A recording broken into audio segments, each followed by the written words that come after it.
So I saw this teen millionaires versus minimum wage workers, and I'm like, I think I can say some stuff with this, right?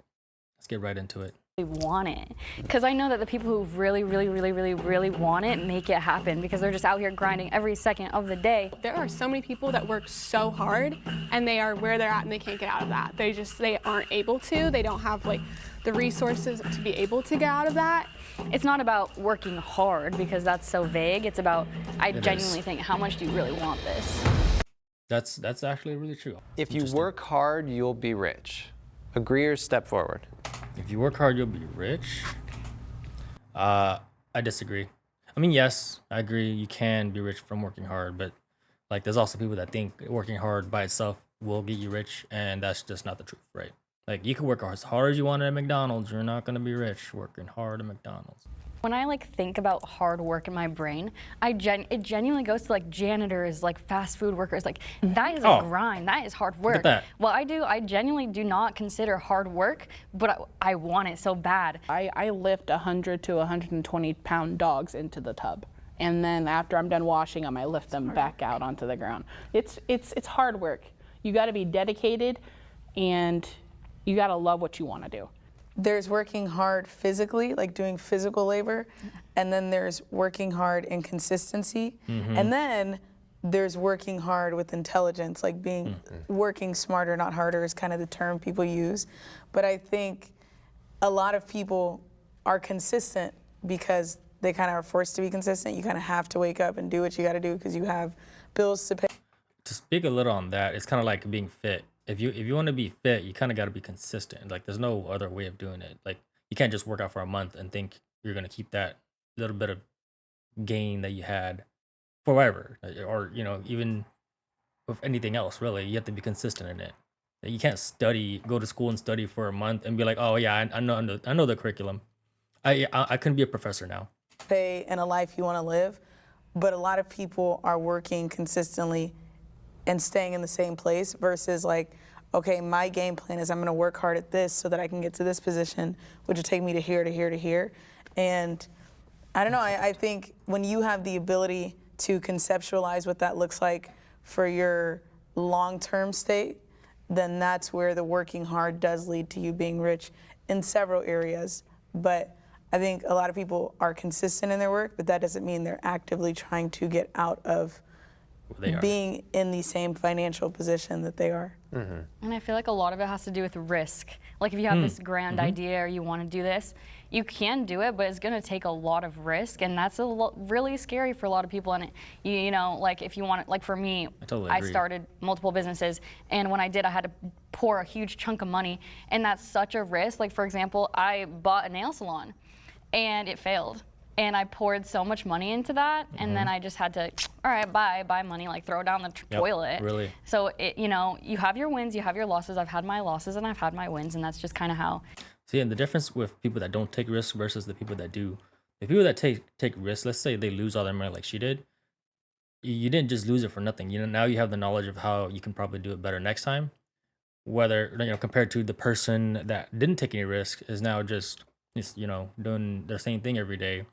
Not taking your risks, you're living your 9 to 5, and you're just basically content and forcing yourself to stay in this comfortable position.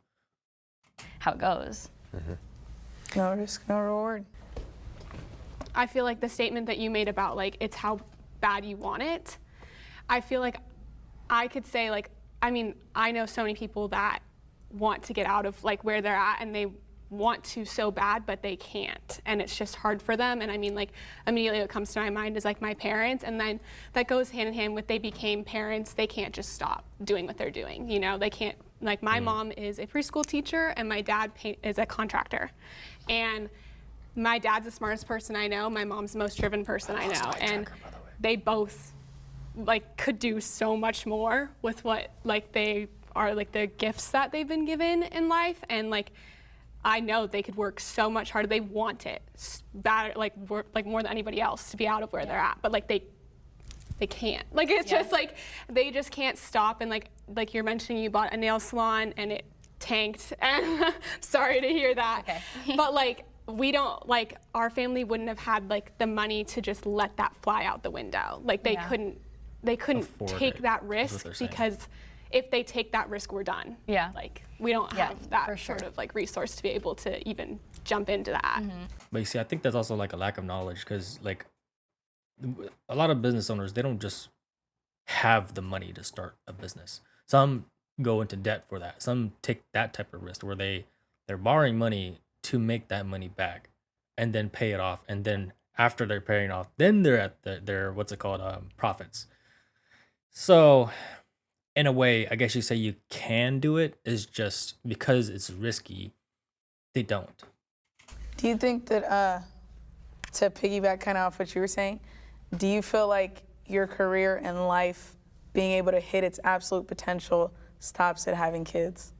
No. I'm just saying like that for like my parents specifically, because they came to my mind and I was like, what are things that are stopping them? And that's the fact that they're parents, and that my mom's like is like a very nurturing like mother. Her number one goal is like she wants to see her kids succeed, so she'll never sacrifice herself. Yeah, she's never gonna like stop like caring for us so that she can do what she wants to do. Like she's sacrificing herself for us. And so like I talk to her all the time about like, Mom, like you could do so much more. Like you can, you know, like she wants to like, her little dream she's been up is she wants to like decorate cakes and stuff. And like she's so good at it. And she like has a little like folder of all these like ideas, and I'm like, do it, like just do it. But she can't because she works like every single day at school. Like she's a teacher. She's there from like, what is it, like 6:37 a.m. to like 6 at night. She's there at the school, and she doesn't have really time to do that. And then when she's not there, like she's trying to help me or my brother, and like it's just like that's her How old is role. she? And then my dad is, And her brother. he like is working every single day, all day. Yeah. Do you think that somebody's absolute best period in their life to pursue their goals and dreams is before children or before marriage? Like, do you think it's when someone is one in themselves and doesn't, or just like for all of you, kind of that question? I mean, I think it can like happen before you have children. Seems to me to be a good time to really try to pursue, because you don't have other things that you're worried about and like tying you down to like deal with. And like, so like that's obviously like I want to get done with all of my schooling, get a job, everything before I get married, before I have kids, because that just seems like it's gonna hold me down. I'm like, I can't like even think about doing that right now. But I mean, there's obviously the cases where people be super successful after like that. I mean, what, like 40s, 50s, wherever they're at, like, and they've already had like 3 or 4 kids, whatever. But I don't know, I don't really hear about too many people that have that many like young children that are really like successful. I feel like it can happen a lot before, and maybe once they're out from under your wing. I don't think that people are willing to take that risk when they have a child, especially because you're bringing an entire human being into the world. So, and it's just like you hear it from every person who's like a new parent or just like a parent in general, is that their entire mind and everything has changed. Their entire world has changed because they have this new human being. So I think the difference is that when poor people think of trying to be rich, they think you have to go like all out and just go straight in. You don't really have to do that. You can start slow. You can start with something simple like stocks, or I personally do crypto. And you don't have to go all in. You don't have to have $10,000 to put into the stocks or something. You, like what I did, I just every paycheck $100 to $200 into crypto. I've been doing that for 4 years, and I'm looking pretty good right now. This right now it's 12, 10, 20, 24. Yeah, looking pretty good right now, and I plan to take profits next year. And with that, I can actually probably start a business if I want to, but you know, it's just everyone has their own pace. You don't have to jump straight in, and I don't think a lot of like minimum wage workers understand that. They think like here to here. You know, people think about getting that money quick, and I don't think that's the right way to go or to think about it. And of course, they're not going to want to pursue something that is so rocky and like take a big risk when they have such a valuable asset. Not to call a child an asset, but you know what I mean. So I think it's just taking risks people aren't going to take them as much It's kind of when like they have children. because your failure is their failure in a sense. Yeah, like you as can well. completely ruin their entire life if you like really mess up.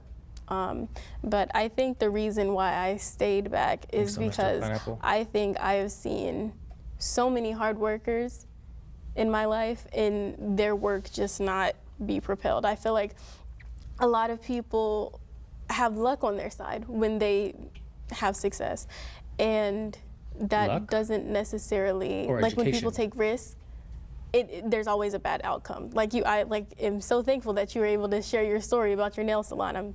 Apologies, but there are more stories that don't get out like that because there are so many like failed risks. And So, for risk, like people always say mitigate your risk. If you fail, that just means you probably weren't experienced or educated enough in that area that you're taking the risk in. So a lot of people like to do what's analysis, and it could turn into analysis paralysis, which is why people don't actually take action because they're stuck analyzing everything. But then you won't start something if all you're doing is analyzing. You have to actually kind of jump in and dip your foot in there to learn that you're not going to be able to analyze everything. we don't hear those stories a lot. And those people can be the hardest worker you ever know, and their work just, doesn't take them anywhere. I think it's important to remember, though, that some people's goal is to be a mom. Right. My mom, for instance, she loves being a mom. She'll do anything for her kids. I call her about the most minor inconveniences. And she's like, she said, what? I'm on my way, So it's like, I think for my mom specifically, she's not upset that she can't do both, that she can't chase her dreams and be a mom, because being a mom is her dream, and it's enough for her. So I think it's not really a negative thing. My belief is it's not about working hard, it's about working strategically. And when I started and I was doing the events, that was working hard. It was a lot to stand up for 8 hours and continuously pitch to people, and it's tiring and it's exhausting, and that's working hard. But I had a cap on the amount of sales I could make because there's only a certain amount of people at the events that you can sell to. And so I thought, okay, let me try to work strategically. So I started a website so that I don't have to be limited to how many people I can reach, and that allowed my sales to grow. So I think sometimes we think we need to work hard, but sometimes it's like you need to think of a strategy that will be able to push your sales or your clientele or whatever it is, so that you're not always working for 9 hours and being exhausted, and then you come home and you could have only made $100 from that day, And I've seen a lot of people who work multiple jobs and they're exhausted, but they can only get paid a certain amount, salary-wise, and all those hours you put in doesn't necessarily get you to a millionaire status. Yep, and another big problem is that when people make that money, they save it, which is like they just put it in their bank, which is not good. That's not what you're supposed to be doing with your money, because that's how you lose money. Because that's what the poor were taught. They're poor people were taught to save their money, and rich people are taught to invest their money. That it's just keeping your money in your bank is like you're watching your money die slowly. That's really what it is. You don't want to keep your money in the bank. When I was in high school, my parents told me I couldn't get a job. And that was just it forced me to look for ways to make money outside of a job. So I did everything you could think of in the book. I resold shoes and jewelry and clothes and Popeye's chicken sandwiches, just anything that you could think of. I was doing everything. And then I'd be on YouTube and I'd look at a social media marketing agency or drop shipping or trading or whatever it was. And I never really quit because I was I have to figure out a way for this to work because I can't get a job. So in a weird way, I've never had a job in my life. I was just kind of thrown into business. Why didn't your parents want you to have a job? Because my sisters, I'm not to expose them here, but they got jobs, and then, getting a job makes you feel like you have the sense of independence, and so they got super confident, and they were, I don't know, staying out late or really distracted from school, hanging out more with friends, going out to eat a lot, and spending the money. And I think our biggest control that our parents have on us is the financial provisions that they set for us, and they were able to kind of supersede that. So when it came to me, because I was the third daughter, they were like, Yeah, Kelly, No it's not job. happening. No job. So interesting. I was No told job. the same thing. Are you I was serious? told that I couldn't get a job. I was like, I want to work at Cold Stone. And my mom was like, you're young. You should just focus on school. And I Yeah. wonder if there's a connection between entrepreneurs being told when they're young, like, wait, don't get a job. I mean, your reasoning was different, but Yeah. my mom was thinking, once you get a job, you're kind of entering into adulthood, and it kind of shifts your mentality of like, Yeah. I have to get a job, I have to work, and she wanted me to have a little bit more time to decide what I Yeah. wanted to The do. difference in So I wonder if like parenting. if you get a job when you're younger, if that kind of holds you back from And chasing your forces dream. you to get used to the pattern. That's a really good. I was actually Way the to see it. exact same way. Are you serious? My dad's like, What? you're not allowed to have a job in high school because you need to focus on school and high school, and then after high school you can get a job. So what I did was literally I would make like bracelets and sell them to my classmates to the point where I got in trouble at school. You see, the people that don't have something look for a way to get it. And that's why people say you attract what you fear. I'm so afraid of money, guys. The old joke. For selling stuff at school, but I still made over like thousands of dollars just doing that because I'm like, crazy. I've always had that business mentality in me and I've always wanted to do that. So I'm like, all right, if you're not gonna let me work, I'm gonna work at school. Yeah, So now I I have sold to in ask the school question. too. That's crazy. Did you guys work jobs in high school? Yeah, I was told as soon as I turned 14 I needed to make my own money. What So was your this first is job? I was a babysitter. So that is like so crazy to hear. I've never experienced my parents ever telling me to not get a job. It has always been, oh, you're able to get a job, go get one. I started babysitting when I was 14. I started working at a restaurant when I was 16. And they then condition you. went to college. Now that I'm in college, I work in the recreation department. I also caregive for disabled and elderly people. And so that's my current job. But my mom has always told me that I needed to get a job because I needed to understand the worth of a dollar, because I know a lot of people that their parents provide Interesting. for them still when in college, and they don't understand the worth of a dollar. They will just go and spend their money and do whatever they want, and it's like, Agreed. whereas like I have to hold myself back from plans, hold myself back from things, because I have to like understand like that I can't be spending because it's my money. It's not like I need to know because I'm saving up to pay to go to school. Like I have to put my money in certain places, and my mom's always like, well, I applaud you because now you're like financially smart, like you know what money means and like stuff like that. And I've never had a break. When I was a junior and senior in high school, I didn't have a single day. See, I wouldn't call it financially smart. I would just say you're safe. Because, like, financially literate people don't just save. I think that's kind of where she's going. It seems like her mom just taught her, you know, oh, the value of money and hard work. And you should probably, like, value that. So save that value and hard work into a bank. At least that's what I think is going on here. Of where I didn't either go to school or go to work.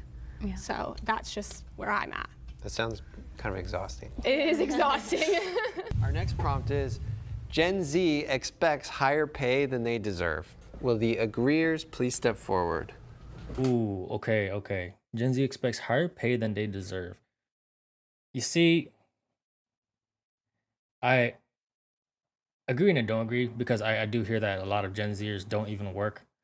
But I only agree because the minimum wage is not the appropriate wage people should get paid due to inflation. So let's see what they say.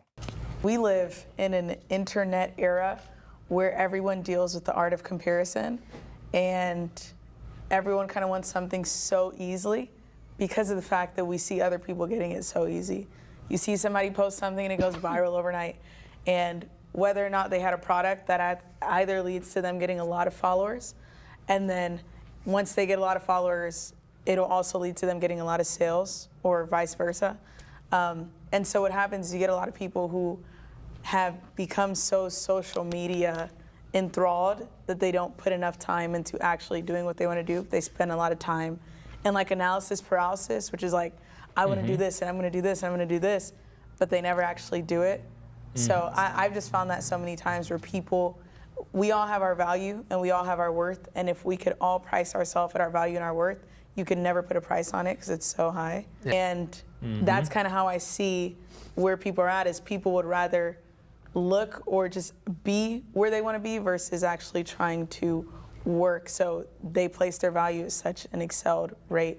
And that's, I don't know, it's the social media age. I honestly blame it on that. Yeah. So I've employed people from the age of 16 up, and then people like fresh out of high school. So it's a big range of people, and the younger people I always have to fire them, and not because I want to, because a lot steal. Like, I don't know, but a lot of people my age have stolen thousands of dollars from the cash register, and I'm like, damn, what Interesting. the hell? Like, that's crazy. That's a And so lot. I have to fire you. I don't like firing people, but I have to.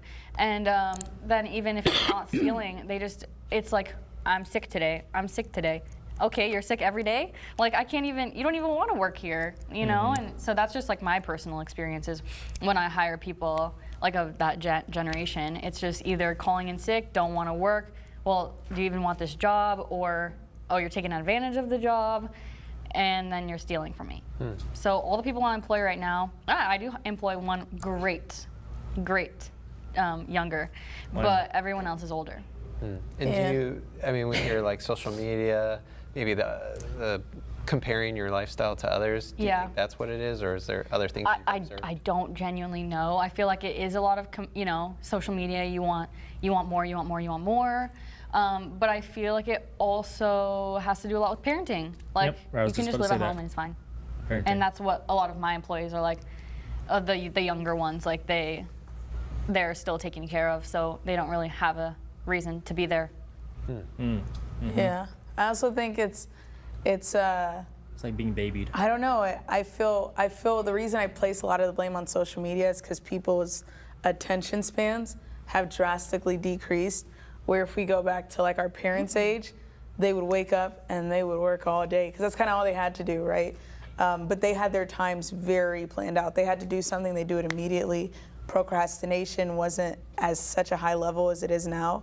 But now with so many distractions in place, people work for 1 to 2 hours and then they're no longer stimulated. They get kind of bored. They don't really want to do it. Like that just need for hard work is just not there unless they're constantly being motivated. The work's also often being done like on a phone or a computer. Yeah, true. It's like very I mean, I agree with that too, because like even at work, I easily like I could like if I'm continuously working, I can do the work. But once I'm done with my work, I'm just like, I'm gonna go on my phone.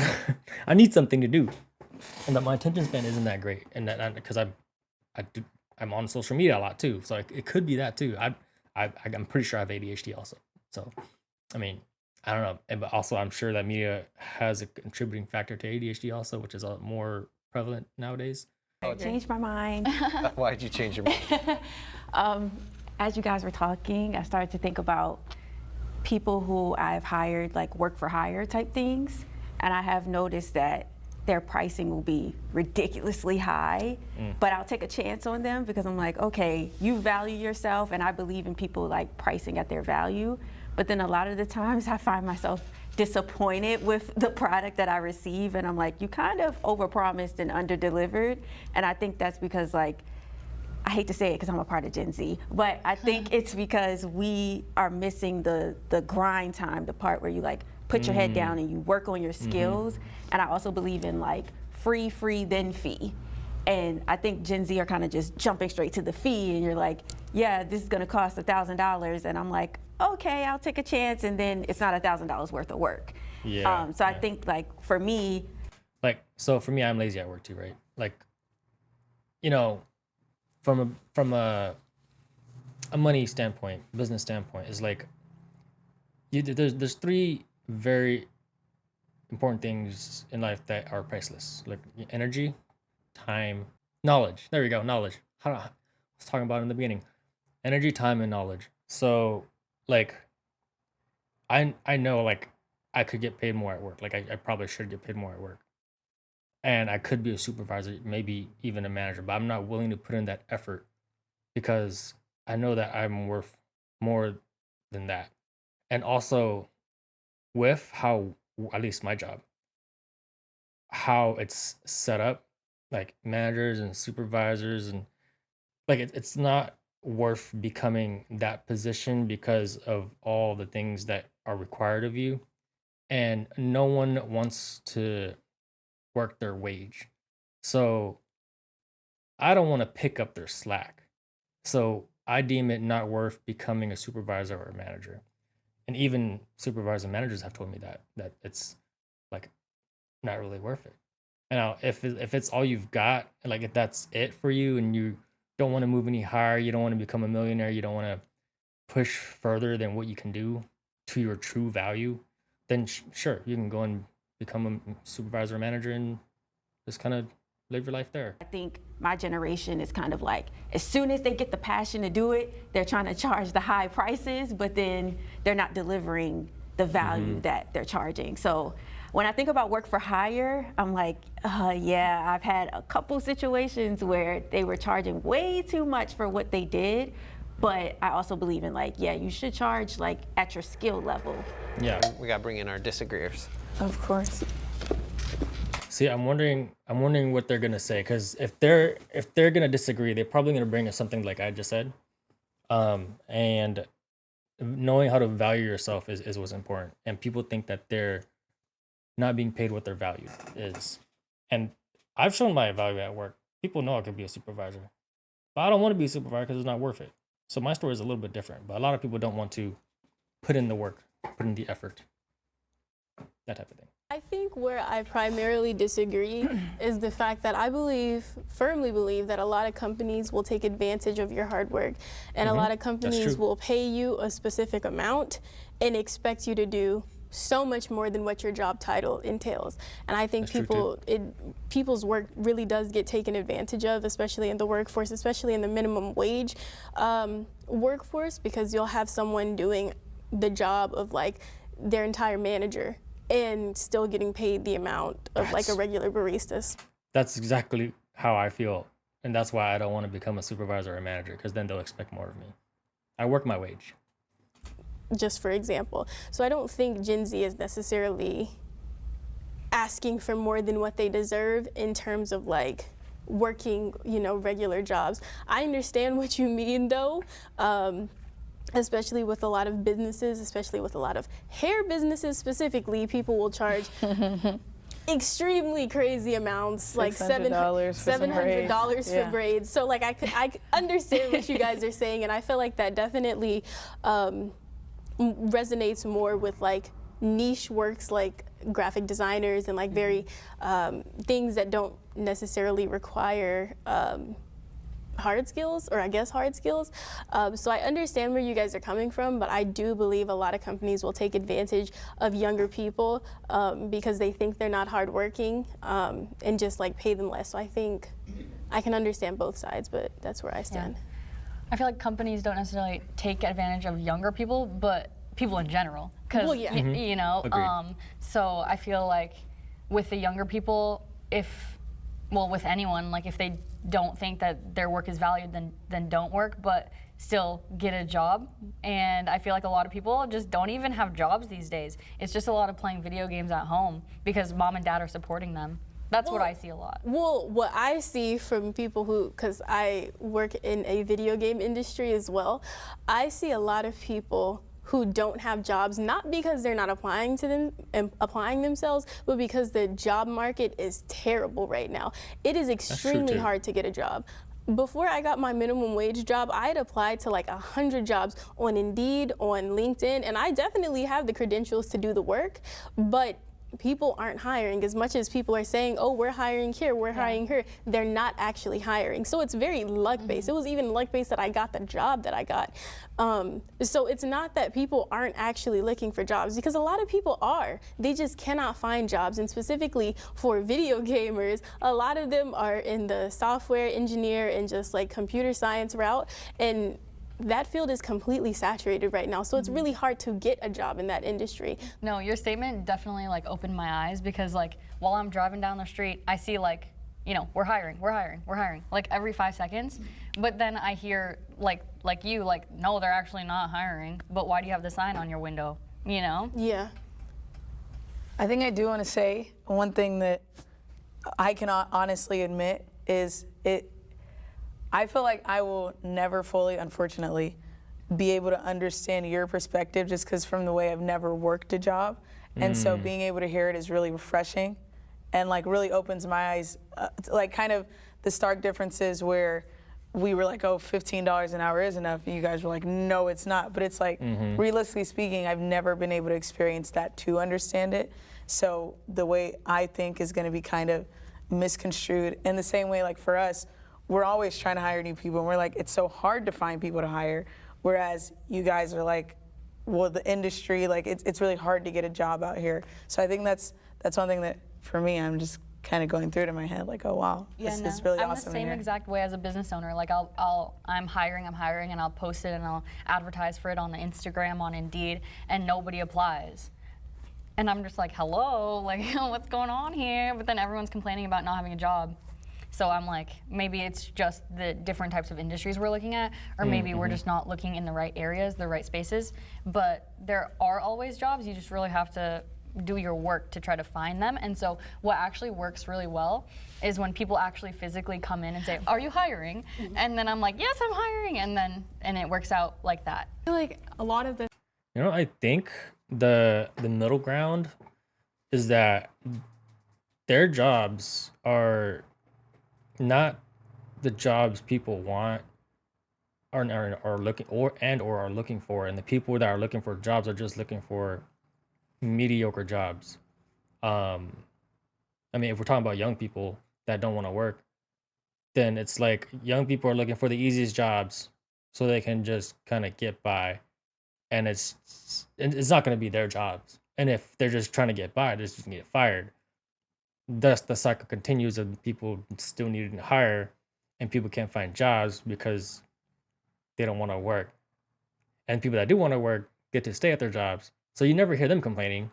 It's you only hear the bad parts of both sides, and I think that's kind of like the middle ground. Like the desires don't meet. Like I don't get paid enough, you're not a good enough worker, and it's just separates. this is like reminding me of the job I had in high school. I worked at a restaurant, and speaking about like taking advantage of like the younger workers and things like that.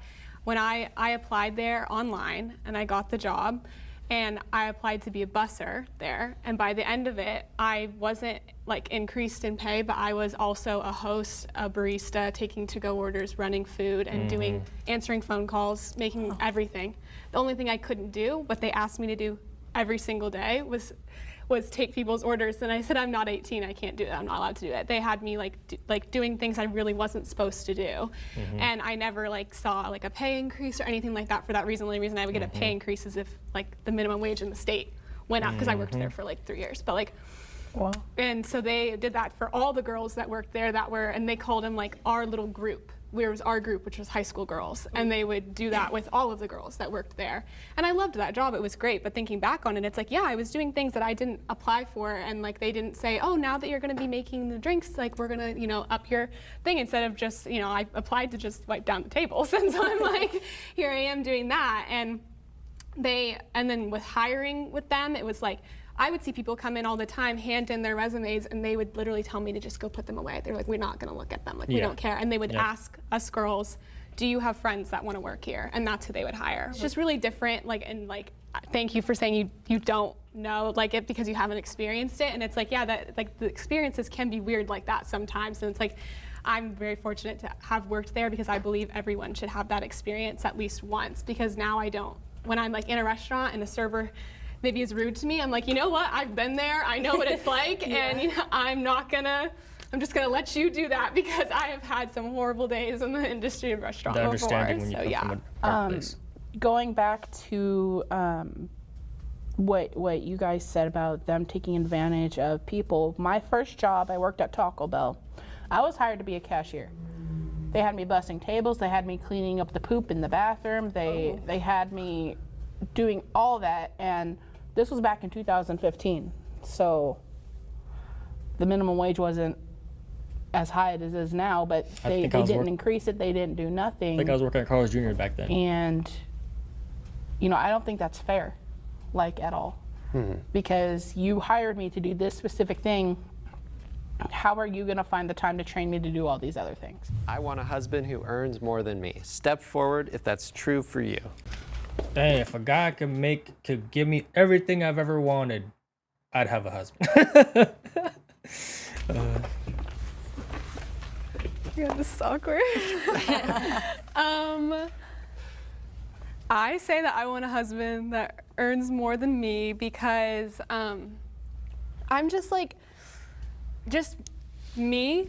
I want to be a mom, and I want to take time off to raise my children, and I just, like, I already know that the job that I want to have I already know the job I want to have is going to be in the medical field, hopefully, and I always say that if it doesn't work out, I'll marry someone I find in medical school. So I'm like, I want to be able to support myself if I don't get married directly out, like, you know, have money, do my thing. But like, once I get married, I do want to have a period of my life where I can finally relax. I feel like I haven't been able to, and then like when I have kids, I want to be there for those fundamental like first years of their life. I feel like every guy I've ever dated has had less money than me, and every one of those guys unfortunately kind of took it out on me. Like they didn't like that I was more successful. You know, guys that don't like girls that make more money than them are stupid. Like you feel, it's like toxic masculinity. Like it's your girl. Like, so what? She makes more money than you. You feel demasculine by that? You're just, you sound insecure. You sound insecure. Like I wouldn't care if that girl makes more money than me. It's just, if you vibe, you vibe. And the money, it's something that comes and goes. Like, you know, it's, and I do hear this a lot too, that girls tend to go for guys that are higher than them in status, which is kind of a normal thing, you know. That's how we're all brought up. And guys tend to go for girls that are less than them, and I think that's like that's the one that's also norm, and two, it makes the guy feel better when they go for someone less than them, because like, I'm the prize. You can't win the lottery. You won the lottery when you met me. Or had more money than them. It was always like a fight, and it doesn't need to be a fight, but I kind of learned, like, I guess it's that ego masculinity, or they want to be better, they want to be like the man, you know, like the olden days, and it just never works out for me because they're always like trying to like overstep my shine, and it's like, I'm not trying to outshine you, like you don't need to do that. But it always comes down to like the men want to feel like the man, and so if they don't feel like the man in a relationship, they don't really want to be in the relationship. So it's really hard to date when you are more successful than the average Joe, unfortunately. Broke men are intimidated by successful women. Yeah, unfortunately, everyone I've dated. Intimidating truth. I think for me, like, okay, this one might be a little bit. And the biggest reason why it's intimidating is because a lot of girls, like they all sat up here, right? Like, I want a husband who earns more than me. It's intimidating to try and go up to a girl that is very successful and knows what they want. And if you're not successful, they're most likely not going to pick you. At least that's how guys think, right? So that's why it's intimidating. Controversial, might ruffle some feathers, but so I was in a relationship with a guy who actually, it wasn't like a case where he wanted to step on my toes. I think he was just overly supportive. But what ends up happening when you have a woman that makes a lot of money and a man that makes next to nothing is resentment grows on both sides. Because naturally, as a woman, your role is to provide in the sense of taking care, and a man's role is to provide in the sense of taking control, in a sense. So what happened is I was taking care of everything and paying for everything and planning everything and doing everything. And so I started to look at him less of a man, to where conversations, like we'd never like yell at each other, but it'd just be like, you start resenting, like it gets disrespectful, you don't really care for them as much. And then on his end, I feel like it was a constant trying to prove that he was a man, trying to prove that he could actually play that role, but it was hard for him to ever do that because he literally could never do that.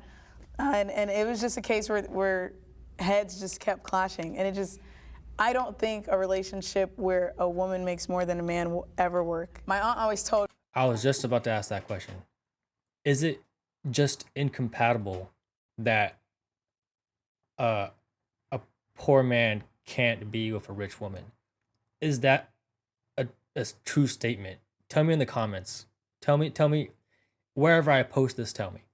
Told me, she said, "Don't marry for money, but go to where money is and marry for love." So, That's shrewd. That's not a bad way to put it. Good advice. I think where we place the blame is the finances, when really we need to place the blame on security in oneself. So everyone does like There you go. security and being able to make money. When I have found, even when I do date guys that are making less than me, if they are Secure. a confident man, they don't care about how much money I have. They don't care about what I do. Like, they're gonna make sure they pay for everything. I won't even know how much money they could have more or less than me, but they understand their role as a man and not their role in terms of I need her to make more or less. So I think the issue is insecure men are getting with women that they revere at first and then later resent instead that of face just she going made after right women there? understanding. I think the issue is insecure men are face. getting with women that they revere at first and then later resent cute, actually. instead of just going after a woman understanding my role is to take care of her no matter her position in life. Could you envision a partnership where a man wasn't the financial provider, like you were the sole financial provider, but he had security and contributed in a role that was important to you? Is that something you can envision? Well, I don't think I could ever have a house husband, but I do think. You couldn't have a house husband. And why Yeah, not? but I think he would still need to be the sole provider, whether or not I bring in more or not. Obviously, like, I would add and aid in the finances, but That's tough. if I'm the breadwinner and also the sole provider, I don't think that can work. But if I'm the breadwinner but he's the sole provider, it's just Oh, okay, I never would mind. obviously still do my part in taking care of the household and the children and whatnot. But I don't know, it's not how I was raised. I actually kind of disagree with that statement because I I wouldn't do mind too, having actually. a stay-at-home husband. I honestly wouldn't. But the thing is, I just want him to like be a man and not like, not think that I'm outshining him, not make it a controversial thing and I'm the man, I need to be providing, because I don't care about if you're the man. See, it's also like a difference in how you grew up. Because in one, she doesn't have any work experience, and she does. So like she just has a different view of the world. Also, and, maybe her parents brought her up differently, like, oh, the traditional way, like the man is always supposed to be taking care of you no matter what, that type of thing. Where she the millennial or the Gen Zer, right? She's the Gen Z person, right? I think is a little bit more understanding around that point. Maybe her parents are a little younger. That could be the reason. Man, and you need to be providing. That's not what I care about. I care about who you are as a person, and if you're gonna start acting like, well, I need to start doing more, or I need to be better than you, then that's where it gets tricky. And then also with the whole like, if you're gonna like stay at home and do that, that's totally fine with me, but at least like take care of me then in terms of like emotionally, and like be there emotionally for me and not just lay on the couch, Play 2K all day. But I was going to disagree when you said it absolutely can't work. Yeah. I was going to say, like, it can work. There is going to be the resentment aspect, but I think that's where communication comes in, where you have to sit down as adults and express how I can be better in certain ways. Because even if you don't bring in more money than me or you can't step up financially, there's other ways that you can make me feel secure. So if that's, I need more support so that I can go hard, yes, I need more support, or I need that TLC when I come home, or I want to make sure that the house is clean, when I come home. So I think there's other ways that the man can support you, even if it's not financially. But I do want someone that makes more, just because of the fact that I think that, especially in the Black community, we deserve to be able to be in our feminine energy. And I think a lot of the times the woman is typically the one that becomes the man. And we're like on top of it, we're always making all the decisions and trying to be the woman at the same time and the nurturer. And I think we deserve to focus just on nurturing. And so that's why I would prefer to be in that feminine, my man's making the money seat. But I definitely think that it can work. Thanks for being patient, bringing our disagreeer. I was thinking about Okay, that too. I've been in a relationship where I was the one who made the most money. I was paying for everything for at least the first 6 months. And I honestly didn't mind it.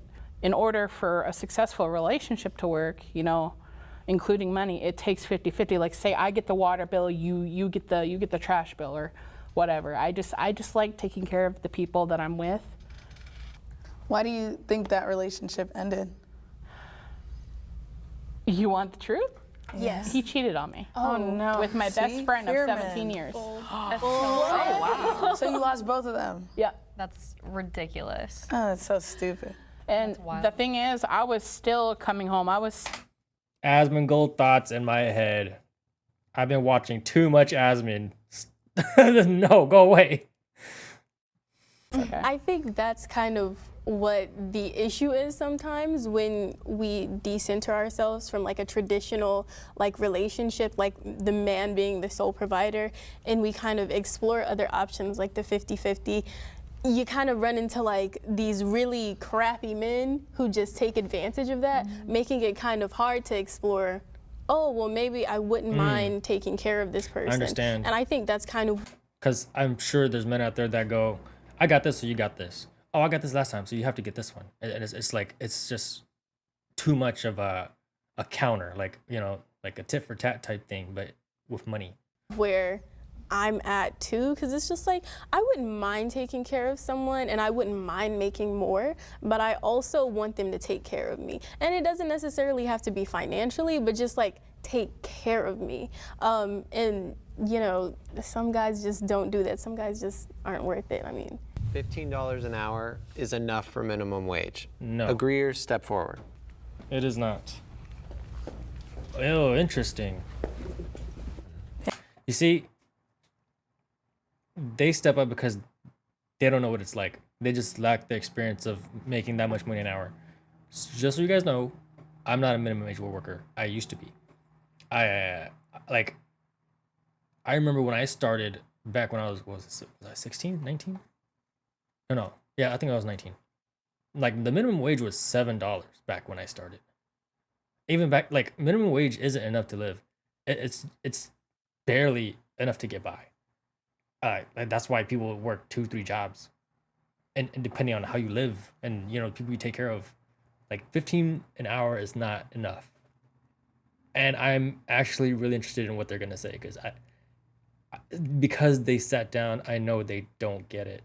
Yeah, I think that's such a difficult question because I think, you know, who really decides the minimum amount that somebody should make, you know, and then I think also it's kind of different coming from us when we haven't ever really experienced having to work a minimum wage job. But the reason that I said it is enough is because I think it is just supposed to be something that gets you in the door to be able to afford the base level of living. But a lot of times I think people kind of just get used to, okay, I should be around these numbers. Or, you know, you get a job, you enjoy your coworkers, you get used to it. There's nothing that really propels you unless it's something serious in life to push forward and say, okay, well, now I'm going to find a new job or move forward from this. I think a lot of people in this life get comfortable and they get complacent, so it doesn't allow them to move. Yeah. Yeah, and I feel like talking about coming from just myself here, like right when I graduated high school, obviously I had no college experience, no work experience, whatever, but I like refused to work a minimum wage job, so I went on Indeed and I looked at any job that I could get that doesn't require all this stuff, and I became a nanny and for like a more well-off family, and I got the job and I didn't have any experience and stuff, but I made. And then the father paid her extra for some extra activities. I'm kidding. Way over minimum wage, so it is possible to just not have any experience, do your out-of-the-box research, and find something interesting to do. Bring our disagreeers. well, I have a lot to say about this one. So Here we I go. believe that minimum wage should be increased because it's not a livable wage for one. So she said to increase the wage. I don't think that's not kind of how you don't solve minimum like livability by increasing the wage, and everyone should know that. What is this? Fun fact: according to MIT living wage calculator, a single adult without kids needs to earn $27.32 an hour in California to support themselves. Yes. How do I know? That's a secret. You cannot live off of $15 or $16 an hour in California. You can't really live off $15 or $16 an hour in any state, for that matter. If you worked a 40-hour job, hard work, on minimum wage. MIT found that $15 an hour isn't a livable wage in any state. Most require $20, while West Virginia is just below 19. You would be making around $2,500 a month. And that's not enough to even get an apartment in California. I mean, you may be able to find something with like roommates, maybe get a deal for like, I don't know, $1,000 a month, but it's not a livable wage. You can't get groceries, you can't take care of yourself. I mean, luckily, some people can stay with their parents and save up their money, but for other people, it's just not possible because other people get kicked out at 18. Other people get kicked out for being, you know, gay. So it's just like people don't have the option and the comfortability to just survive off of minimum wage, especially with one job. That's why you see so many families with multiple jobs for minimum wage, because it just does not cover your living expenses at all, at all. When you say like, oh, you work a minimum wage job so that you can get out of that job to work a better job, how do you think people are gonna get out of their minimum wage job to get another job? Like, Yeah, that's so I guess one like tiny Good example is you'll work a minimum wage job to gain enough money to like get licenses and certificates. Like if you want to become a real estate agent, it's not that much money, and you can use that, you know, the money that you're making at that job to put it towards getting a real estate license, and then boom, then you have all these opportunities ahead of you. It's not that easy. Real estate is a very saturated industry where a lot of people fail. A lot of people don't have the skills necessary to be a successful real estate. And then it goes back to risk. The loop continues, and then you have to decide to take the risk or stay at your minimum wage job and save more money. Agent, and since I said it is very saturated, it's very hard to be successful in a situation like that. And when you're working a minimum wage job, you don't have a lot of room to just save money, okay? Everyone says that you're one step away, or you're one medical issue away from being homeless, and that is absolutely the case. I'm not sure if you guys have good insurance or if you guys even visit the doctor very often. I don't know your life, but it's very expensive to get anything. Just to get a pair of glasses, you can be like $300. So there are so many living expenses that is overlooked when you don't work a minimum wage job that go into like working a minimum wage job. $15 an hour is also before taxes. Oh yeah. So it's definitely not livable, and also with inflation, even I look at the prices of groceries and I'm like, let me take this off, let me take that off, because it's just ridiculous. So I think the minimum wage should match what the prices are looking like. I don't think it should just be like, yeah, you live off of that and we're gonna keep increasing the prices of everything. Right. That's just not, it's not possible. So I think it's a no-brainer, like it's absolutely not enough. $7.25 was the established minimum wage in 2009. It is 2020. That's what I was saying earlier. When I said I started working and it was $7, there it is. Back when I was 19. 19? I don't know how to math. I'm not going to do the math. But yeah, back when I was young. And it has not moved. Now, they move in California, it moves almost like every year up, but so do the cost of living, okay? When they actually raise the minimum wage for fast food workers to $20, a lot of the fast food chain owners, in return, up their prices. They cut the hours of the people who worked the minimum wage jobs. They just do everything to keep poor people down. She's educated. Even with what you said, when you said you can like get one job and then look for others, or you can chase your dream while you're working the job, that's always my advice. Like, you know, have a job to be able to sustain your living arrangements and the bills that it costs you, while also on the side like doing what you love. But I think at $15 an hour, that's really, really hard, because you also need money to be able to pour into your business or pour into your side hustle. So if it's not even enough for groceries, you're definitely not going to be able to, let me start this new venture on the side. So I think you have to have enough to be able to do both. Yeah, I totally agree. Like $15 an hour, if that's all you're doing, that's not a livable wage. A lot of times we focus so much on the pay, and obviously you're gonna have the absolute extremes where it's like, this may be super inaffordable or this is very affordable. But I think where a lot of people mess up is not even finances. I think it's time management. I think people will go work 8 to 12 hours a day.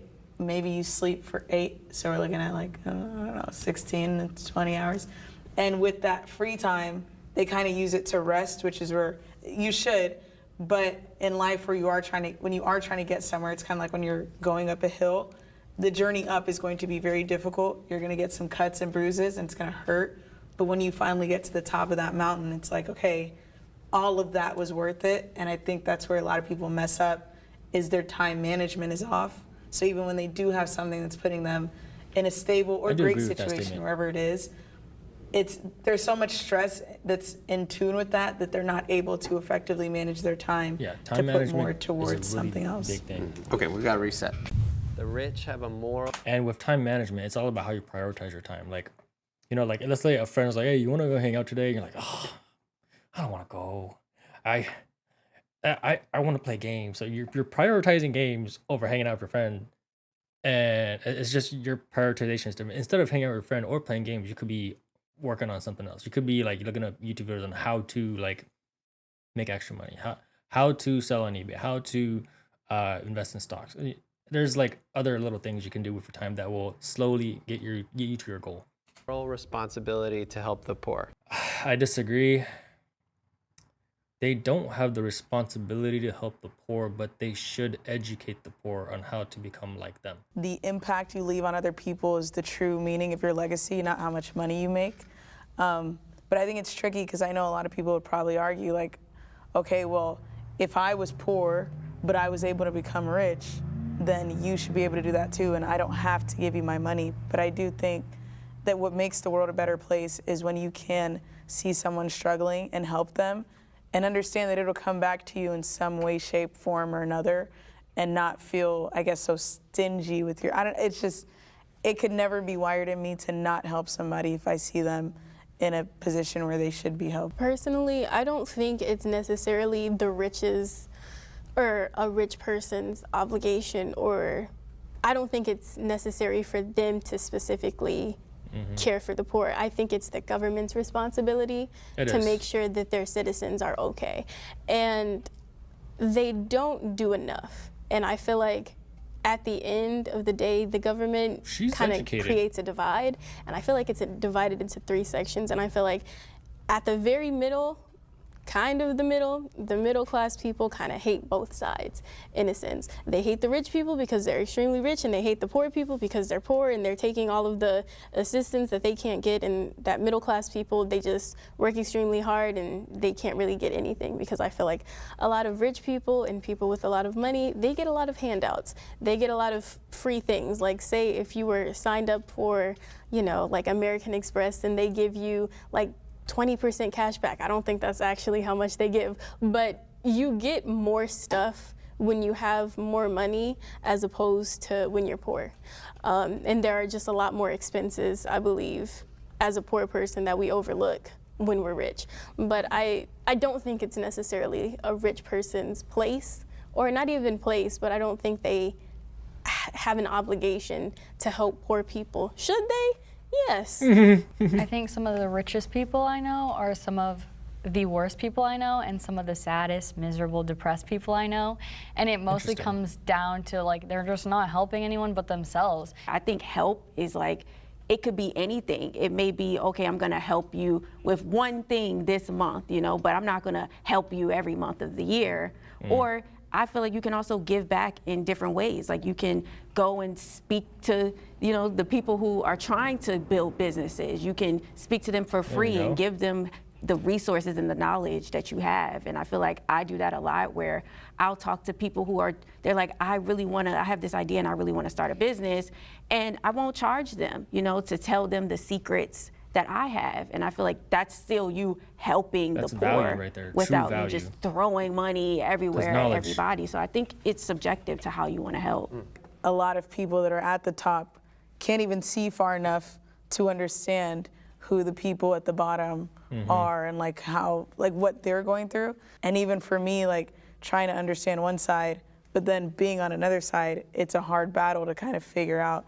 Donate what you can to like the people that really need like help to get out of their situation. Maybe that is that 1% that's helping them get to where their potential is. And like, I mean, I see like I'm from nowhere of like a rich family at all, and my mom gives money back like a lot. Like she gives what she can, and I'm always telling her like, Mom, like maybe you shouldn't, you know, like donate that or whatever. And she's like, you know what, it'll be provided back for me. Like what I give, like she believes that it'll be provided back to her because she just has a beautiful heart. But like, and so seeing that my mom's able to do that, I know that people that are way well off than her have way more than they can definitely do that too. So like that's how I feel about it. Just My mom always told me, she always said, if you don't give when you don't have. Like I've given. There's plenty of homeless people that are by the cars and holding up signs. I've given them money before, and it's like never like a lot of money, but it's something because I'm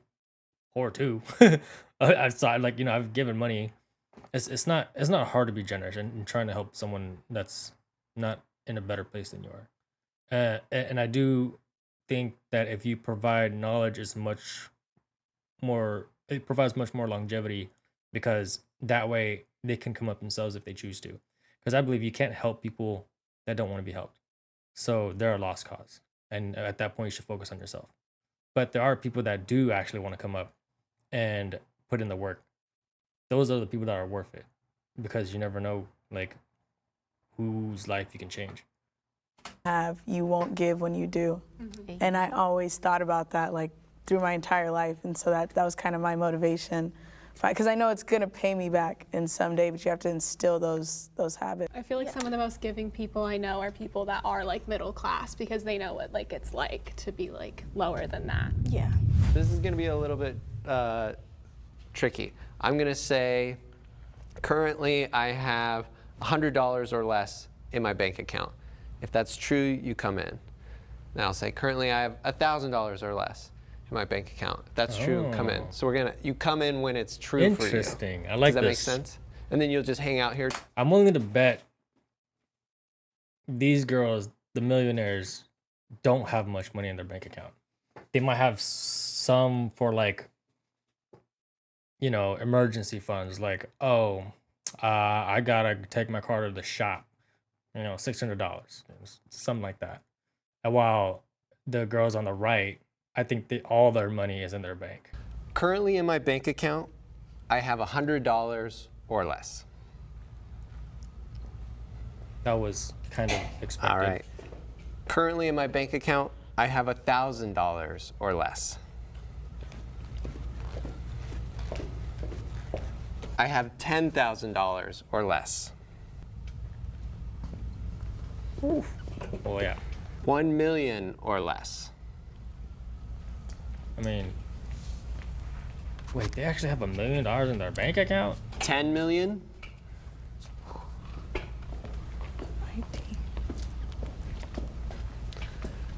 Wow, you guys are balling like that. Good for you. But it's just like, I don't know, it's kind of like a stark divide. It's just like, wow, people really have a lot of money in their bank account. And like, I'm broke as hell right now. I still bet that they have more millions allocated somewhere else. I don't know. It's just very interesting to see. I think a fun fact that I've always like known, especially recently, is that 70% of Americans have $1,000 or less in their savings account. So I think a lot of times when we see, like you said, like the stark divide or contrast, and wow, these people have a lot versus maybe I'm one of the only ones that don't, it's actually a very common thing, I think it made me extremely grateful, just seeing the difference between the $100 and where I sit now. But I have been at the $100 and I know what that feels like, but it also made me grateful that I was able to put in the work no matter how hard it got or how challenging it was for me to see the other side. When you're looking at the $100, you're like, I'm never gonna get to the place that I need to get, but I'm grateful that I was able to. What do you think was the difference for you to finally take off just financially? I think it was belief in myself and also not letting the family members or the friends around me who kind of got stuck and not knowing how do I get to the other side, and that kind of holds you back from actually taking the first steps. And for me, I started really young when I was 15, so I didn't have a lot of those setbacks in my mind of like, I can't do it, or I've never seen it. I was like, let me just take the first step and see where it goes. I took it upon myself to go to a local like event. It was kind of like you set up your table, you put your products on it, and you kind of just pitch and sell to anybody who attends the event. So that's how I started. So I think the difference was like me just having that belief that anything is possible. Whereas when you're older, you kind of have already seen the struggle and you're like, I can't get there. It's no point, you know? But I was like, what if I just try and let me just put myself out there and see what the difference will make. Would you say that you had a lot of family members or just like people around you in your circle that had a lot of backlash for what you were pursuing? Yeah, because it's kind of like, you wanted to set them up to be able to do that without all of the challenges that I faced, especially me being a woman of color. It's also like, I don't come from a background of having resources and having mentors and having people that have already built successful businesses. So I think kind of looking at your family members, you're like, wow, how did you not get to do this as well, you know? Yeah. So I think they kind of faced the backlash of like not being able to help me get there. So I would be lying if I said I didn't have my grandpa's help. I took over my grandpa's business, but when I Cheater. did jump into that, it wasn't doing anywhere near what it is right now. And then with those opportunities and with my grandpa's knowledge, I was able to start my own business from that and start like a whole array of different journeys throughout that help. The jump from like 1,000 to 10,000, like I was like, oh, because I was like, I'm like barely over 1,000, and then like when I come out to like 10,000, I was like, guys, I don't even have anywhere near $10,000. Like I've never had that in my life. It's inspiring, and I mean, like I look up to people like that, and I mean, it would be a dream of mine to be sitting on that side, but We will eventually. right, It'll be right. our Yeah. So that's all the time we have. I want to thank you all for participating. That was It's a been good really video. interesting to hear all your perspectives. That was actually a really good video.